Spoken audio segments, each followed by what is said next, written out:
Hello friends, कैसे आप सब लोग? And thanks for watching my channel. तो आज एक और हफ्ता ख़त्म हो चुका है और हफ्ते के आखिरी दिन हमें प्राइस रिकवरी देखने मिला है, जहां पे निफ्टी जो है लगभग लगभग 0.46% मतलब 113 पॉइंट, और बैंक निफ्टी 1.5% लगभग 800 पॉइंट का रिकवरी दिखाया है।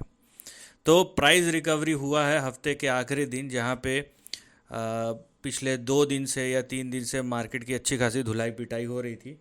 और ये देखिए, जो मेरा ये सीरीज़ देखते हैं निफ्टी और बैंक निफ्टी वाला, पिछले 3 हफ्ते से हम गिरावट देख रहे हैं और ये कंटिन्यू हो रहा है। तो जिन्होंने नहीं देखा है वो प्लीज़ देख लीजिए कि कहाँ से शुरू हुआ था, कब से शुरू हुआ था, वो सब चीज़ें आपको पता चल, ये कब होने वाला था, कहाँ इंडिकेशंस थे, वो सब पता चल जाएगा। ठीक है, तो बात यह है कि 3 हफ्ते से करेक्शन चल रहा है और ये करेक्शन के बीच में एक रिकवरी आया है। तो यहाँ पे एक बड़ा क्वेश्चन मार्क लग जाता है कि क्या करेक्शन ख़त्म हो गया है? क्या ये रिकवरी जो शुरू हुआ है ये करेक्शन को पूरा कवर करके अप ट्रेंड शुरू कर देगा, या ये जो करेक्शन में जो रिकवरी है ये क्षणिक है या कुछ समय के लिए, उसके बाद फिर से करेक्शन शुरू हो?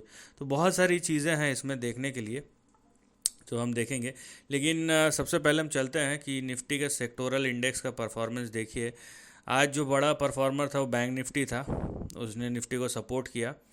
और निफ्टी फाइनेंशियल सर्विसेज, और यहाँ पे देखिए निफ्टी ऑटो आधा परसेंट, निफ्टी एफएमसीजी आज यहाँ पे ऐसा लग रहा है रिस्क ऑन ट्रेड ऑन है, क्योंकि निफ्टी बैंक ऊपर है, वहीं निफ्टी आईटी, जितना निफ्टी बैंक ऊपर है लगभग लगभग निफ्टी आईटी उतना ही परसेंट नीचे, 1.5%।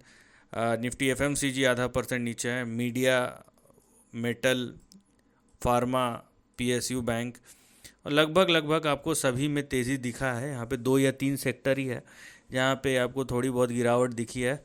पहला तो है ऑयल एंड गैस, दूसरा है एफएमसीजी, और तीसरा जो सबसे बड़ा है वह निफ्टी आईटी।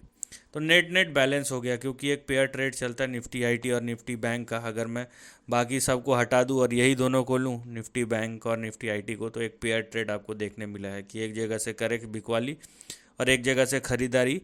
लेकिन बाकी सारे इंडेक्स में खरीदारी हुई है, उसका एक पॉजिटिव इम्पैक्ट दिखा है। नाउ यहाँ पे आप पिछले 5 दिन का परफॉर्मेंस देखेंगे, इसमें एक बड़ी चीज़ पता चलेगी। देखिए पिछले 5 दिन का परफॉर्मेंस क्या दिखाता है कि बैंक निफ्टी जो है वो डिप मारा, और ये सिंगल डे जो रिकवरी हुआ ये पूरे हफ्ते का जो एवरेज है उसको पॉजिटिव कर दिया है। अब निफ्टी की तरफ अगर हम देखेंगे तो ये गिर रहा है, और ये रिकवरी के बाद भी नेगेटिव है 0.71%। तो ये बहुत समय बाद हुआ है कि बैंक निफ्टी अब निफ्टी को लीड कर रहा है। लेकिन बैंक निफ्टी का प्रॉब्लम ये है कि वो एक रेंज में फंसा हुआ है। ठीक है, निफ्टी तो ऊपर जाता है, अपने न्यू हाइज लगा चुका है, उसके बाद करेक्ट कर रहा है। बैंक निफ्टी अभी तक रेंज में फंसा हुआ है। तो बहुत सारे छोटे छोटे नोट्स हैं जिसको समझना ज़रूरी है। सिर्फ यही बोल देना कि ये प्राइस रिकवरी एनफ है, ये सही बात नहीं है। वहीं हम पिछले 1 महीने का अगर देखेंगे परफॉर्मेंस, तो आप ये देख लीजिए कि निफ्टी का ट्रेंड कैसा है। लाइन चार्ट में क्लियरली दिख रहा है एक बड़ा सा डाउन साइड, उसके बाद ये फ्लैट ट्रेंड। तो ये है निफ्टी का रेंज। और वहीं बैंक निफ्टी का अगर हम देखेंगे तो यहाँ पे डाउन साइड ये फ्लैट, ये थोड़ा सा रिकवरी इसका मतलब यहाँ पे दिख रहा है कि रिकवरी हो रहा है, जबकि निफ्टी में देखिए एक फ्लैट ट्रेंड ही दिखा रहा है। लेकिन नेट नेट पिछले 1 महीने से, जैसा कि मैं शुरू में भी बोला, पिछले 1 महीने से करेक्शन में है, चाहे निफ्टी हो या बैंक निफ्टी। तो ये पृष्ठभूमि जो है वो उसको क्लियर करना या उसको बोलना ज़रूरी था, ताकि आप समझ पाए कि अभी तक हुआ क्या और हमको क्या एक्सपेक्ट करना चाहिए। अब आ जाते हैं भैया निफ्टी के चार्ट में। ये देखिए निफ्टी का चार्ट है, और हम इसको नियर टर्म ट्रेंड देखेंगे ताकि समझ में आए कि हो क्या रहा है। राइट, तो निफ्टी का अगर हम प्राइस चार्ट देखें, नो डाउट यहाँ पे रिकवरी हो रहा है। यहाँ पे एक रिकवरी आया है 24,550 के आसपास से। लेकिन सवाल क्या है? सवाल ये है कि क्या ये रिकवरी जो है इज़ इट एनफ? तो यहाँ पे अगर मैं एक लाइन खींचता हूँ, अब देखिए मैं यहाँ पे सिंपली डॉट्स को कनेक्ट कर रहा हूँ और कुछ नहीं। तो यहाँ पे देखिए, राइट, ये एक नियर टर्म ट्रेंड था। अब निफ्टी जो है वो कहीं ना कहीं ये आप यहाँ पे देख सकते हैं, इसको मैं जूम करूँगा ना तो आपको बहुत अच्छे से दिखाई देगा। आप ये देखिए, निफ्टी ने ये ब्रेक डाउन किया इस लेवल के नीचे, अब फिर से आके इसी लाइन पे जो कि है 24,895, 24,895, यहाँ पे रेजिस्टेंस फेस कर रहा है। दूसरी बात, यहाँ पे देखिए आप कि जो करेक्शन शुरू हुआ है वो शुरू हुआ है 26,280 के आसपास से, या 26,300। तो जब तक इस पूरे रिकवरी को क्लेम नहीं कर लेता निफ्टी, तो यहाँ तक तो ये प्राइस रिकवरी होगा, लेकिन अप ट्रेंड शुरू होगा 26,300 के ऊपर, ठीक है, जब तक इस लाइन को क्रॉस नहीं कर जाता। फ़िलहाल क्या हो रहा है, फ़िलहाल यहाँ पे दो तीन चीज़ें जो है समझने वाली बात है। सबसे पहला तो आप निफ्टी के करेंट रेंज को समझिए, जहाँ पे नंबर वन, अगर निफ्टी 24,895 के ऊपर नहीं जाता है तो आपके सामने जो अगला सपोर्ट होगा वो होगा 24,760, और अगर ये फिर से इसके नीचे गया तो करेक्शन कंटिन्यू होगा। ये पहली चीज़ है। दूसरी चीज़ क्या है कि यहाँ पे ये निफ्टी जो है वो 24,895 पे जाके रेजिस्टेंस फेस कर रहा है। अगर तो ये क्लियर हो गया, अगर तो मान लीजिए कि इतना स्ट्रेंथ दिखा निफ्टी में कि ये 24,895 के ऊपर चले गया, तो ये 25,245 और 25,361 यहाँ तक रिकवर हो सकता है। अब इसके ऊपर जाएगा कि नहीं ये डिसाइड करेगा 25,361 के ऊपर जब टिकेगा, तब आप देखेंगे कि ये शायद तैयार हो जाए 26,300 पे जाने के लिए, लेकिन तब तक नहीं।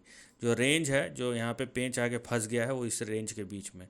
तो अब ये डिपेंड करता है कि निफ्टी क्या 24,895 के ऊपर जाता है। अगर तो जाता है तो 25,245 और 25,360, 361 ये लेवल खुल जाएंगे। अगर नहीं जाता है तो बस ब्रेस कीजिए कि ये 24,760 ये इसको ना तोड़े। इसको तोड़ दिया तो फिर से यहाँ पे डाउन साइड शुरू हो जाएगा, और नहीं तो भी 500 से यहाँ पे अच्छा खासा डाउन साइड ओपन हो सकता है, ठीक है। दूसरी बात, हम चलते हैं बैंक निफ्टी को, जो इस हफ्ते निफ्टी को आउट परफॉर्म करके रख दिया है। और देखिए हम रिज़ल्ट सीज़न में हैं, ठीक है, तो ये एक और चीज़ है जो वोलेटिलिटी को बढ़ा देता है कई गुना। और यहाँ पे जैसे कि मैंने शुरुआत में ही बोला था कि निफ्टी बैंक नो डाउट ये आउट परफॉर्मर या जो भी, लेकिन ये वोलेटाइल है, ठीक है। आप देखिए यहाँ पे ये रेंज को निकाल ही नहीं पा रहा है। ये ब्रेकआउट हुआ भी था तो इतना जल्दी वो फिजल आउट हो गया कि आप उसको कुछ नहीं कर सकते।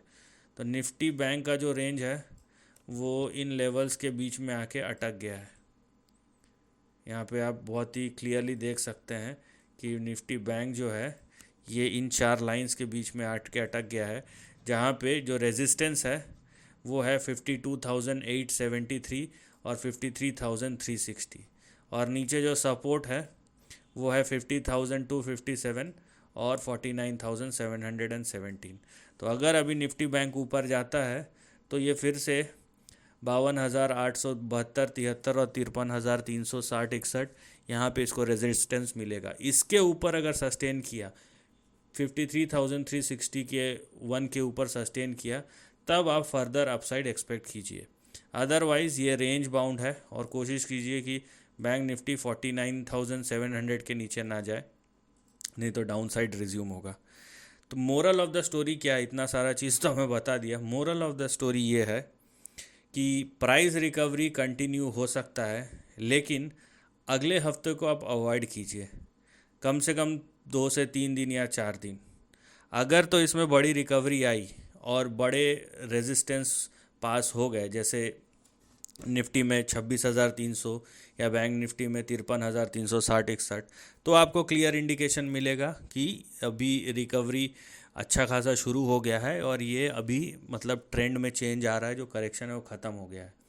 लेकिन अगले हफ्ते मान लीजिए रिकवरी तो हुई, दो कंडीशन है, एक तो बहुत तेज़ रिकवरी हो, है ना, और सब सारे रेजिस्टेंस लेवल क्रॉस हो जाए। दूसरा क्या है, दूसरे में जो दूसरा कंडीशन है उसमें सेक्शन ए सेक्शन बी है। सेक्शन ये है कि रिकवरी तो होता है लेकिन धीरे धीरे धीरे धीरे 2-3% होता है अगले हफ्ते के 3-4 दिन में। तो वो स्ट्रेंथ नहीं दर्शाएगा, वो ये दर्शाएगा कि ये हफ्ते जो रिकवरी था वो बस एक आप समझ लीजिए ट्रैप करने का तरीका है, और फिर अगले हफ्ते या उसके बाद वाले हफ्ते में पिटाई हो सकता है।